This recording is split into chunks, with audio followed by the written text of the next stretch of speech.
अब हम अपनी ज़िंदगियों में किन लोगों को रोल मॉडल बनाते हैं, ये तो लेटर ऑन लाइफ में डिसाइड होता है, लेकिन पैदाइश से जो हमारे रोल मॉडल होते हैं उनके बारे में बात करना बहुत ज़रूरी है। और पैदाइश से जो हमारे रोल मॉडल्स होते हैं वो हमारे माँ बाप होते हैं, क्योंकि जब एक नौज़ायदा बच्चा इस दुनिया में आता है तो वो बिल्कुल कोरा होता है, मासूम, कुछ नहीं उसको पता। उसको तो ये भी नहीं पता कि अगर उसने कुछ खाना है तो उसने कैसे उसको उठा के अपने मुंह में डालना है। ये सारी चीज़ें एक छोटा सा न्यू बॉर्न बच्चा 4-5 साल की उम्र तक चलना, भागना, खाना पीना, बातें करना, ये सब चीज़ें सीख जाता है।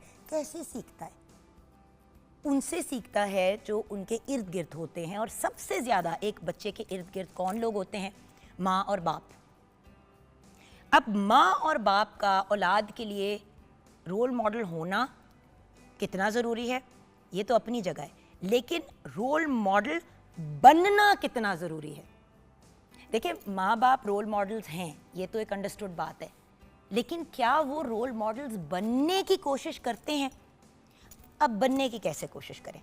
बच्चे को कह रहे हैं झूठ ना बोलो, तो फिर खुद भी झूठ ना बोले, चाहे वो छोटे छोटे झूठ हों या बड़े बड़े झूठ हों। ये एग्जाम्पल हम अक्सर देते हैं कि लोग गेट पे आ जाते हैं, बेल बजाते हैं और कहते हैं जी अम्मी घर पे हैं, तो बच्चा जो है वो कहता है नहीं जी अम्मी जी घर पे नहीं है, जबकि अम्मी घर पे हैं और अम्मी ने कहा है कि झूठ बोलो, राइट?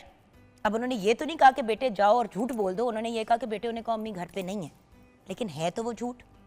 अच्छा, अगर आप चाहते हैं कि आपके बच्चे बाअदब हों तो आपका भी बाअदब होना ज़रूरी है। अब इसका मतलब क्या है? सलाम में पहल करना, खुदा हाफिज़ जाते हुए कहना, गलती हो सॉरी कहना, कोई अच्छी चीज़ हो थैंक यू कहना,